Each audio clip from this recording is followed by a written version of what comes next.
Ahoy rum explorers, I'm Nia, I'm a rum enthusiast, and today we're exploring Ron Zhumir. Today we're exploring the controversial history of this distillery and how I got this bottle.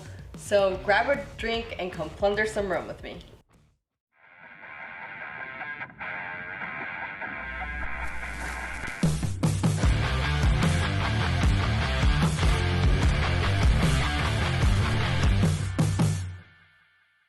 Got your drink? It's officially rum time, which is rum from Ecuador, where I'm from. It also says on the bottom, selección de cava, which means it's a blended rum and they selected rums from different barrels and blended it. There is a 6 on the bottom and it says Reserva Superior. I did try to do some research on the internet and sadly there was no specific details on this specific bottle. The number 6, I am going to assume that it's a blend of 0 to 6-year-old rums because sadly there's nothing on the bottle. Very rebellious, as typical South American rums are. So still excited to try this. This company is pretty well known more for their firewater or aguardiente in Ecuador. But if you didn't see that video where I collabed with Jami, I'll put the card up above here so you can watch. We compared the Zhumir lineup with Ron San Miguel. So check out that video, and this is a new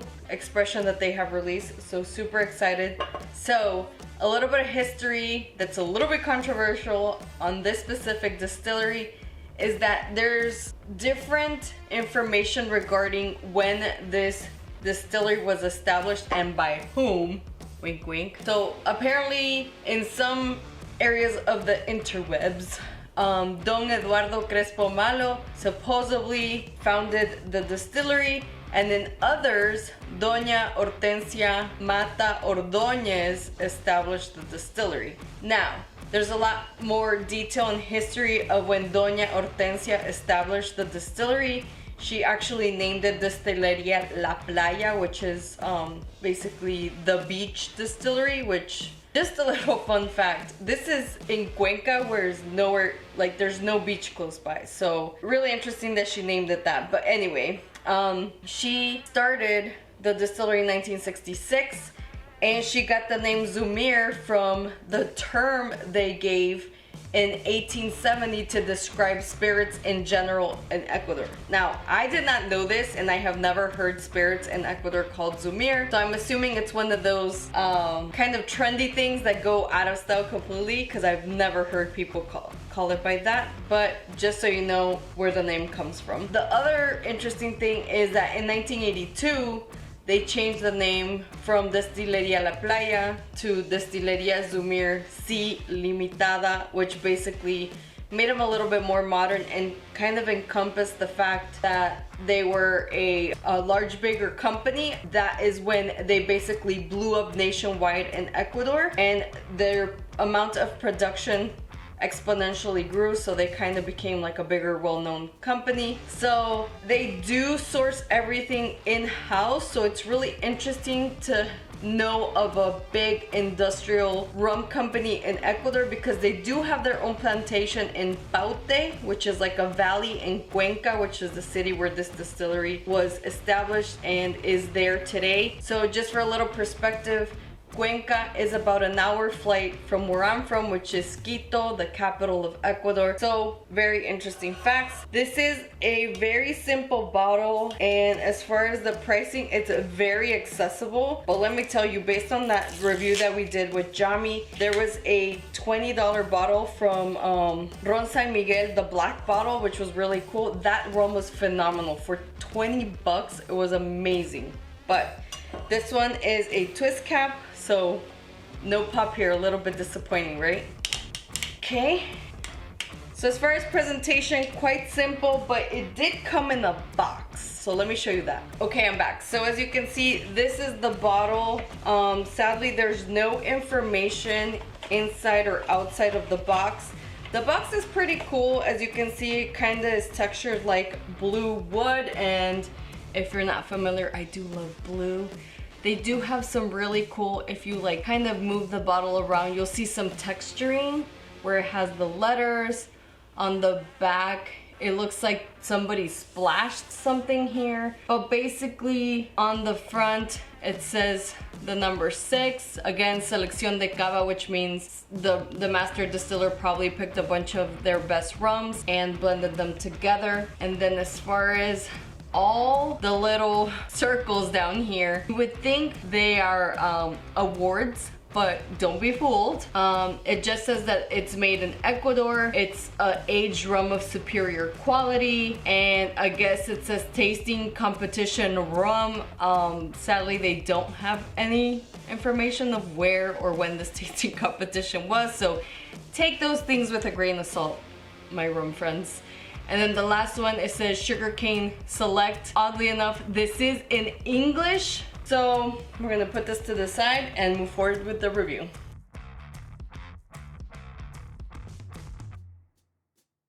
Okay, so I'm trying to get some more of the sticks for my rum aroma training kit, so I will continue to use that. I'm just taking a break for that until I can figure out what I can replace myself with those nosing sticks basically that I dip in the oil. So I have not gotten rid of it. It's not broken, it's still there, but I gotta figure something out for that. So let's start with this. Let's start with a little bit in the Glencairn.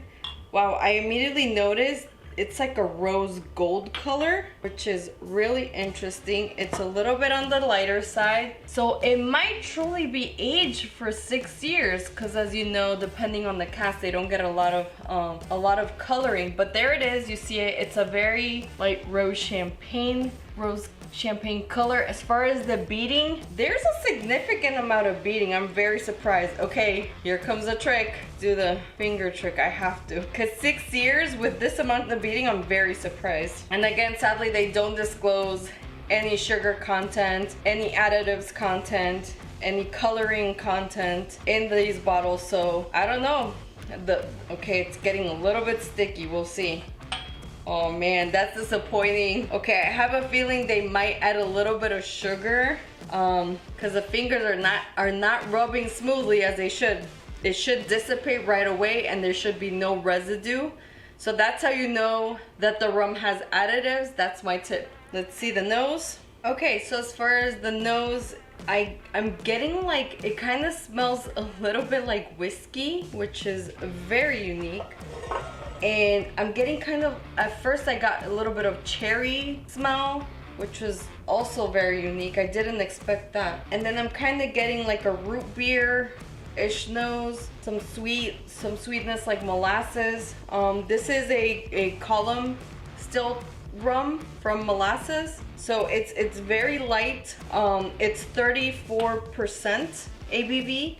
So quite light, and in some countries this wouldn't even be considered a rum unless it hits 40. So, you know, if you're a stickler for specific rums, this might not be the rum for you, but I found it quite enjoyable. Now let me nose it on the neat glass. Obviously the nose is going to be more muted as we've seen in previous videos compared to the Glencairn.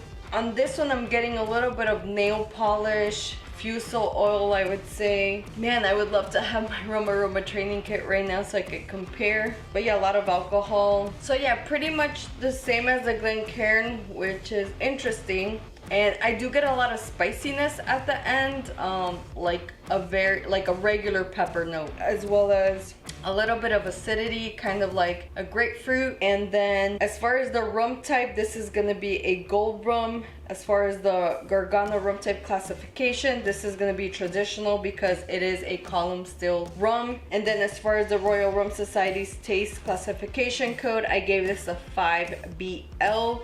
So 5 because between dry and sweet, I kind of gave it in the middle. And as far as bland to flavorful, it was pretty bland. It's quite enjoyable though. I think on the internet I saw that it's like 10 bucks or something like that. So for 10 bucks, hey, I'm impressed. And then as far as the Whiskey Exchange flavor camps, this is gonna definitely be a dry and spicy, because I do get a lot of like spiciness on the back of my throat. My palate is really dry at the end, but it's very smooth as far as like the burn. There's no burn, but quite enjoyable for $10. Definitely recommend. Is this treasure chest approved? No, but for $10, if you see this, definitely scoop it up. The notes are quite unique. It's at one point, I don't know if I'm losing it today, but it kind of gave me like some peaty notes in the Glencairn, which I was like, wait a second, did I like wash this thing wrong or something? Anyway, definitely an interesting rum, definitely worth the $10. And huge shout out to my cousin Melissa and Valeria. They actually brought this bottle for me. Thank you so much. I love getting these kinds of gifts because it just expands not only my personal collection, but also allows me to try rums that I can't easily access here. So these rums you actually can't find here. So thank you so much to them, huge shout out. And if you have not hit that subscribe button, make sure you do so I can welcome you on board. And I look forward to the next rum. Cheers. Hey, do you like bottles that you can rarely find anywhere? Check out this video right here where I collabed with my friend Paul from Drums and Rums. Make sure you subscribe to his channel. He has incredible content for drummers and rummers alike, so check it out.